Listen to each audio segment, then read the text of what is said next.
दोस्तों सोचिए, एक नन्ही सी बेजान बच्ची जो कुछ ही घंटों पहले पैदा हुई हो, जिसे जन्म के साथ ही कूड़े के ढेर में या फिर रोड के किनारे छोड़ दिया जाता है। उसे ये तक पता नहीं होता कि वो जिस माँ के पेट में पल रही है वो बाहर आते ही अपनी माँ से जुदा हो जाएगी, और ऐसा इसलिए क्योंकि ये अनपढ़ समाज उसे गंदी निगाहों से देखती है। अब आप ये सोच रहे होंगे कि भला एक माँ अपने बच्चों को खुद से क्यों दूर करेगी, वो भी कुछ घंटे पहले जन्मी हुई बच्ची को। तो आपको बता दे कि ये बच्ची उन लोगों द्वारा इस दुनिया में आई जिन्हें सिर्फ अपनी हवस मिटानी थी, और वो नहीं जानती कि अपनी माँ के पेट में पल रही इस बच्ची का क्या होगा। इसे जन्म देने के बाद कहीं भी छोड़ दिया जाएगा।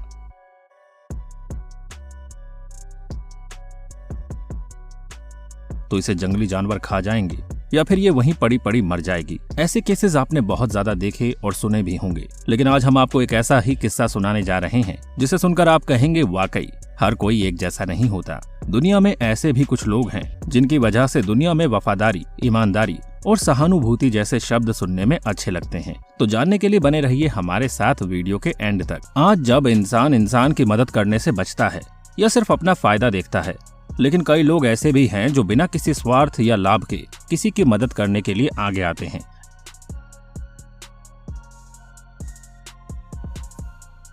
ऐसी ही एक कहानी है आसाम की, जहां ठेले पर सब्जी बेचने वाले एक शख्स को कूड़े के ढेर में पड़ी एक लड़की को उठाकर न सिर्फ उसकी जान बचाई, बल्कि उस लड़की को बेटी की तरह पाला पोसा। अब वो लड़की पढ़ लिख कर अधिकारी बन गई है। उस सब्जी वाले को बुढ़ापे की लाठी मिल गई है।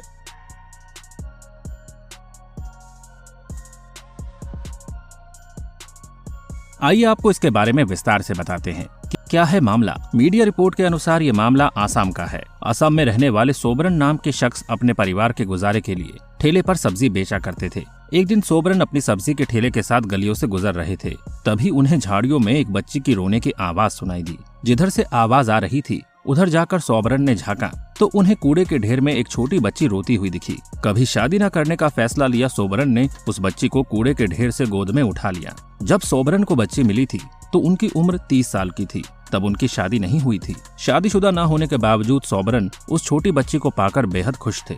वो उसे अपने घर ले आए और पालने लगे। बच्ची का पालन पोषण करते हुए सोबरन ने फैसला किया कि अब वो शादी नहीं करेंगे, उसी बच्ची को अपनी बेटी मानेंगे। उन्होंने उसकी पढ़ाई पर ध्यान दिया और उस बच्ची को अपना लेने के बाद सोबरन ने उसका नाम ज्योति रखा। बच्ची को पालन पोषण के साथ उसे पढ़ाने लिखाने भी लगा। बच्ची भी काफी होनहार थी।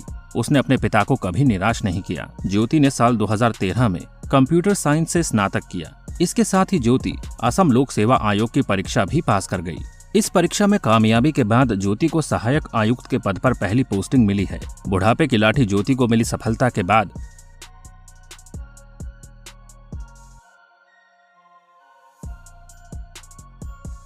सोबरन कहते हैं कि 25 साल पहले कूड़े के ढेर से हीरा उठाया था, जो अब मेरे लिए बुढ़ापे की लाठी बन चुकी है। ज्योति सहायक आयुक्त बनने के बाद अपने पिता के साथ ही रहती है। वो अपने पिता की हर जरूरतों का विशेष ध्यान रखती है। बेटी की कामयाबी से सोबरन बेहद खुश हैं। वो कहते हैं कि मैं बहुत भाग्यशाली हूँ जो मुझे ऐसी बेटी मिली है।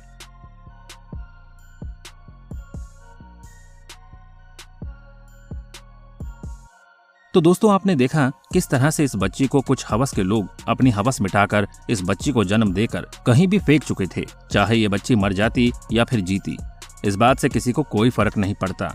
पर समाज आज ऐसा ही हो चुका है, जहां बिना शादी किए बच्चा होने के बाद उसे फेंक दिया जाता है। लेकिन उससे पहले लोग एक बार भी नहीं सोचते कि इसमें बच्चे की क्या गलती है, जिसे किसी भी चीज की समझ नहीं। खैर आगे बढ़ते हैं और आपको एक और ऐसी ही घटना बताते हैं, और ये घटना जानने के बाद आप भी कहेंगे वाकई कुछ तो हमारे समाज की गलती और कुछ हमारे प्रशासन और देश में चल रहे भ्रष्टाचार की वजह से आधे से अधिक बच्चों का भविष्य खराब हो चुका है। और ऐसा हम इसलिए कह रहे हैं क्योंकि हमारी वीडियो में आप जिस बच्चे को रोड के लाइट के नीचे बैठकर पढ़ते हुए देख रहे हैं, वो बच्चा पढ़ने के लिए कोसों दूर रात को चलकर यहाँ पढ़ने आता है। इसके घर में लाइट प्रशासन द्वारा काट दी जाती है, क्योंकि गरीब माँ बाप अपने घर का बिजली का बिल नहीं भर पाते हैं, क्योंकि उन्हें 2 वक्त की रोटी जुटा पाना भी मुश्किल होता है। और ऐसे में जब वो बिजली का बिल भर नहीं पाते तो बिजली प्रशासन उनके घर से लाइट काट कर चली जाती है। लेकिन फिर भी यह बच्चा हार नहीं मानता और अपनी पढ़ाई को जारी रखते हुए 1 किलोमीटर दूर जाकर रोड के किनारे बैठकर पढ़ाई किया करता है। इस तस्वीर से हमारे देश का भविष्य, प्रशासन, सबकी तस्वीर आपके सामने है। और अब आप समझ सकते हैं कि इस बच्चे को कितनी दिक्कत के साथ यहाँ बैठकर पढ़ना पड़ रहा है। और तो और यहाँ की लाइट भी कुछ खास नहीं जल रही थी। फिर भी यह बच्चा यहाँ बैठकर रोजाना पढ़ता है। ये सिर्फ इस बच्चे की कहानी नहीं, ऐसे लाखों बच्चे हैं जिनके माँ बाप बेहद गरीब हैं और वो अपने बच्चों को पढ़ा लिखा तो सकते हैं, लेकिन कुछ सुख सुविधा नहीं दे पाते और सरकार के हाथ में होते हुए भी वो लोगों पर ध्यान नहीं देते हैं, जिससे लाखों लोगों का जीवन बर्बाद हो जाता है और वो अपने सपनों को जन्म देने से पहले मार देते हैं। दोस्तों, हमारे देश में शिक्षा का होना बेहद जरूरी है, क्योंकि हमारे समाज में ऐसे कई लोग हैं जो अनपढ़ हैं और उनके अनपढ़ होने की वजह से उनके अंदर जो व्यक्ति है वो बिल्कुल जंगली जानवर की तरह होता है, जो कि एक पढ़ा लिखा व्यक्ति बातों को समझने में और समझाने में सक्षम हो सकता है, लेकिन एक अनपढ़ व्यक्ति बातों को ना तो समझता है और ना ही समझा पाता है और वो बातों को बढ़ाता हुआ चला जाता है। इसीलिए कहा गया है कि अगर एक व्यक्ति शिक्षित है और वो 10 व्यक्ति को शिक्षित करता है तो वाकई अपने ज्ञान का सही इस्तेमाल करता है, वरना आज के समय में ऐसे लोग भी हैं जो समाज में लोगों के बीच सिर्फ गंदगी फैलाते हैं।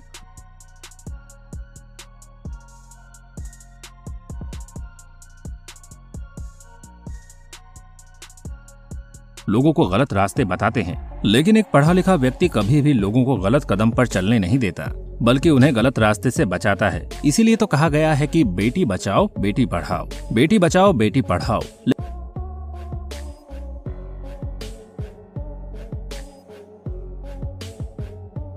लेकिन समाज में बैठे कुछ लोगों को ये समझ नहीं आता, इसीलिए समाज को भी अनपढ़ और अंधा कहा जाता है, क्योंकि समाज में ऐसी कई चीजें हैं जो समझने के बाद भी लोग उसे अनदेखा करते हुए गलत डिसीजन लेते हैं। और खास तौर पर ये सब लड़कियों पर किया जाता है, जिसमें आपको लड़कियों का कम पढ़ना, जल्दी शादी कर देना और दहेज प्रथा जैसी कई सारी चीजें देखने और जानने को मिलती है। दोस्तों, आप इन दोनों अलग अलग घटनाओं के बारे में क्या कहना चाहेंगे?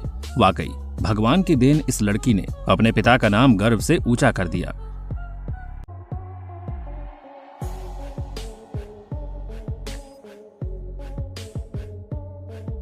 वहीं दूसरी तरफ इस बच्चे को पढ़ाई में इतनी ज्यादा रुचि है कि ये रोड की लाइट के नीचे बैठकर अपनी पढ़ाई पूरी करने के लिए मजबूर है, लेकिन ये पढ़ना चाहता है।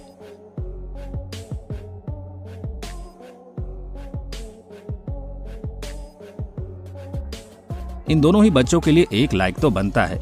तो आप क्या कहना चाहेंगे इन दोनों बच्चों के बारे में?